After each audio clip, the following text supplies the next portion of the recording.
Hi friends and welcome back to another video. I am so happy to be back. I'm so glad that I can finally talk to you again. My name is Julie if you're new here, and today I'm going to tell you a little bit about what I've been up to in the last few months and what I've been reading.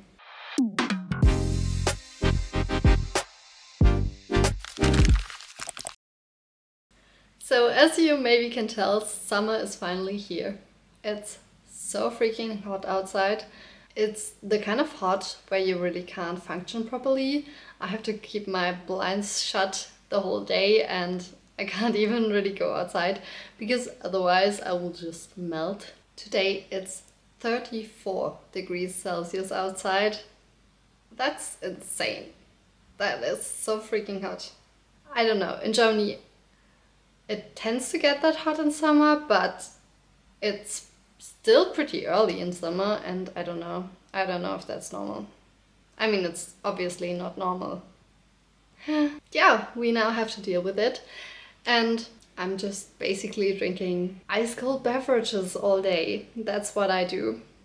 That's my life right now. It's sunny today, which means that I have been back from uni for about a week now and I finally can film again and have a social and private life again, basically. I have time to do my hobbies. After finals, that's a nice change. And yeah, I have already started filming a vlog and I'm really excited for all the videos that I have planned for summer and until September when I will be leaving for my semester abroad in England. It's going to be a fun few months. I just love summer so much because the weather is great, it just lightens up my mood and I feel like I can get everything done. And I have way too many plans for this short time, but I'm so excited. And I also have a lot of reading plans, which I will tell you about at the end of the video. But now I'm going to tell you about the books that I have read in the last 2 months. Because the last wrap-up I filmed was for April, I believe, and that's why I'm going to tell you about books I read in May and in June. So I didn't read a lot of books in the last 2 months because I had very stressful 2 months at uni. I had to finish lots of projects and I didn't have the time to read. I only listened to audiobooks, but that's fine. I mean, I had other priorities in life. That's also important. So the first 2 books that I read in May were part of a series. I think the series is called Wicked. It is by Piper Lawson and the first book is called Good Girl and the second book is called Bad Girl. Yeah, the titles are pretty cheesy, but I actually really enjoyed them. And I definitely plan to continue reading the series because I think there are 1 or 2 more parts. I believe it's 2, but I'm not sure. And the series is about a girl called Haley and she applies at this company that basically does management for artists and she kind of applies to go into the technical side of things, of production, music production and stuff, I think. And then she ends up getting assigned to a tour of a really huge rock star. His name is Jax and these two get to know each other at tour. At first they really hate each other, or he's being really closed up and grumpy the whole time, but then they have to spend more time with each other and yeah, what can I say? These two really like each other in the end.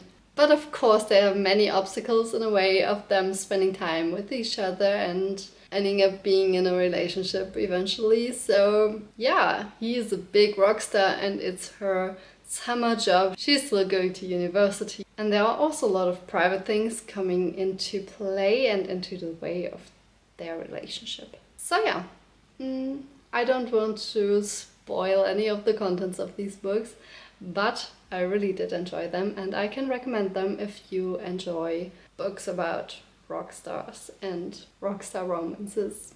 Anyway, I plan to make a video about this specific trope later on, maybe this year or I don't know. I didn't expect to like this that much because The premise does sound pretty cheesy, and it kind of is, but yeah, I do think it's well written, and I really enjoyed the plot points that came into play so far. And I'm really excited for the next books in the series. But after that, I stopped reading the series and switched to something else. I switched to reading The American Roommate Experiment by Elena Amos. Because I had read The Spanish Love Deception earlier this year, I read it in April, in the beginning of April, and I really enjoyed this book. So I thought, this is the continuation of it. It's kind of like second part in the series, but I don't think it reads as a series really. So I expected to really like this book. Unfortunately, I didn't really like this. I gave it 2 stars in the end.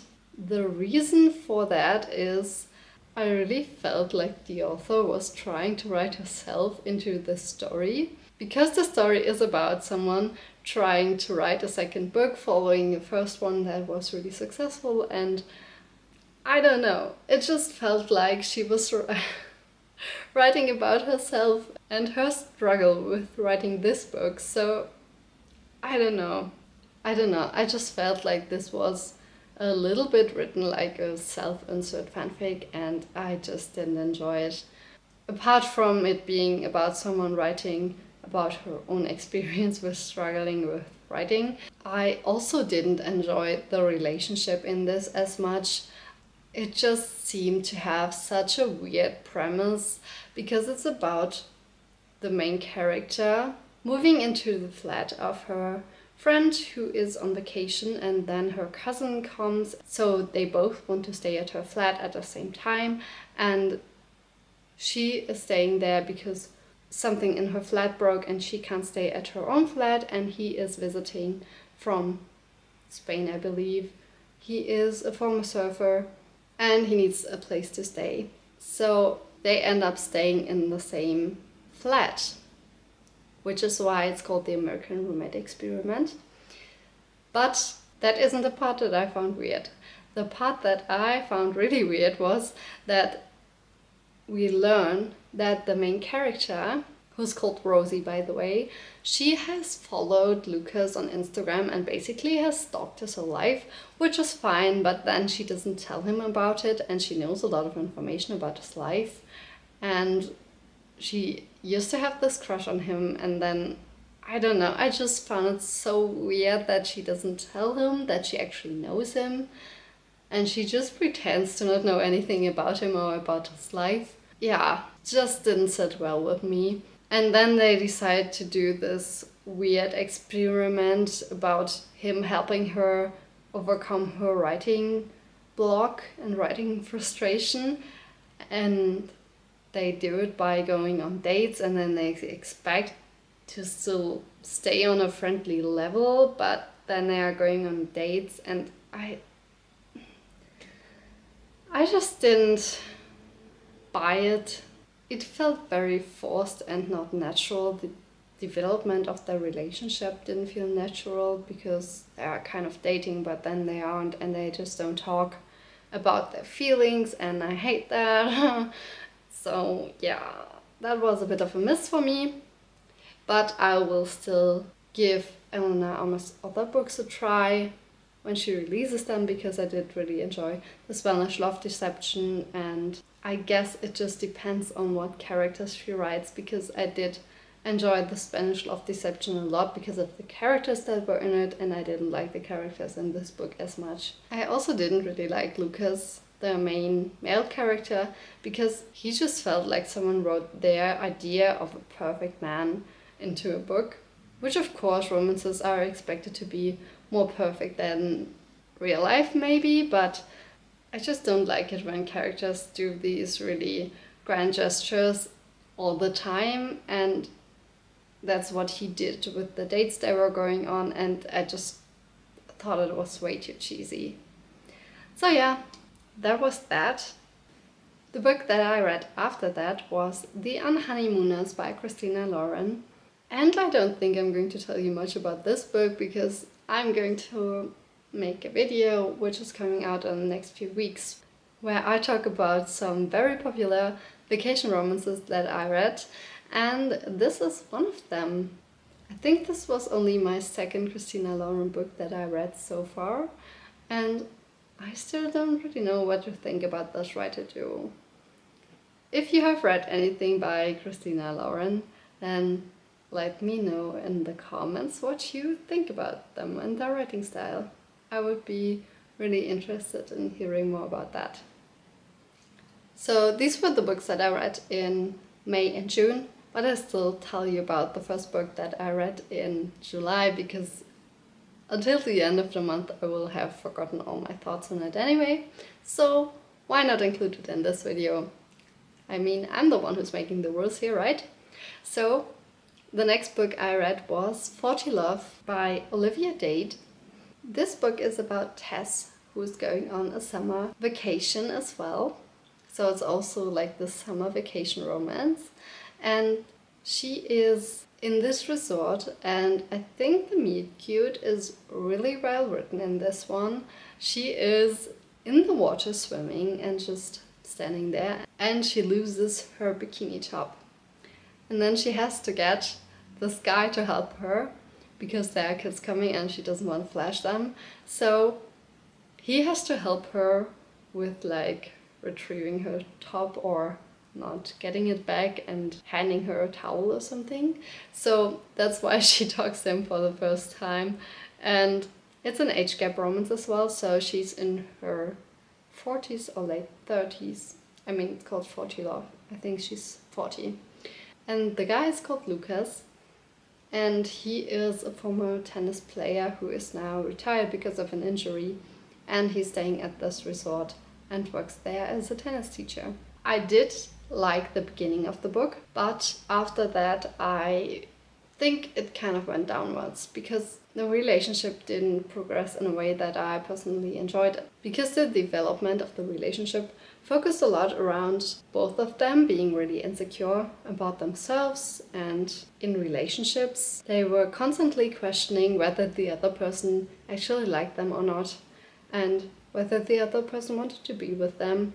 And it kind of got annoying for me at a point because they constantly had to reassure each other, and that was the main conflict in the book. I don't know. And then in the end they only know each other for like 2 weeks that they're staying at the resort, and they're already having these kind of doubts, and it just didn't feel really mature to me, because if you're entering a relationship in a resort, then maybe it will work out, maybe it won't. But going in with this high expectations for the relationship to continue outside of the resort, and also for sharing really deep emotional stuff that has happened to you in the past, can be nice, but expecting that from your partner and from the other person, I just didn't feel like it was cool to expect that. I don't know. I would never expect someone to share their deepest emotional traumas with me in the first 2 weeks that I know them. And I know in a lot of romances that is the case, that they share things about their life pretty quickly. But I felt like it was done here because of the premise that this book has, that it's set in this resort and they only have this limited time. For me, it would have worked if he had shared all his information like willingly and she didn't have to push him, but she kind of pushed him there, and just didn't like that. She's also really insecure about her age all the time because she's older than him, and she constantly focuses around that, which I don't know, I don't like that in age gap romances. I feel like she felt better than him because of her age. She, especially in the beginning, constantly said like he's so young, he hasn't really worked in his life, he doesn't have the experience that I have. Oh, only if he had worked as hard as I have done in my job, then he could maybe understand. He doesn't understand what it's like to be old and not having your body working the way you want it to, and having these pains and aches everywhere. And that felt very belittling to me because she herself used to have some problems when she was younger, so I don't understand why she just expect him to be healthy and not have any problems. especially because then later it turns out that he has an injury. And yeah, I just think it was a weird focus on them both having like problems with injuries and kind of like chronic illnesses. I mean, I think it's good that things like that are featured in romance books, but I just felt it was done in a really weird way. And as you can tell, this book really wasn't for me either. There are a few books now that I really enjoyed on the last few months, and a few that were really not my thing, so it was really hit or miss, and that's a bit sad, but I still feel good about reading right now. I feel like I'm motivated and I'm really in a reading mood anyway, so yeah, these few books that I didn't enjoy as much didn't take away from that, and it makes me really glad. So yeah, these were the books that I read in the last few months. I have started reading a few other books. As I've said, I have begun a reading blog where I'm reading Beautiful World, Where Are You by Sally Rooney, and I'm also reading The Summer I Turned Pretty by Jenny Han, and now I have also started People We Meet on Vacation by Emily Henry, which is for the video that I talked about, that is the popular vacation romances. And I'm also still reading Crescent City, which I have now read for like over 4 months, I believe. I still like it, but it's time that I finally get to finish this book. Yeah, the reading plans for the next month definitely include more summer romances. I'm really in a summer mood right now. And then I also want to find some good K-pop romances to read. And maybe also more Rockstar romances. Because I really did enjoy that series that I started. And now I could see myself reading more of that. These are my plans for the next few months, and I'm really happy to see you more often now. I hope that I will be able to post like 2 videos a week from now on. Yeah, I'm just in a really happy and excited mood. I will see you in my next video. Bye!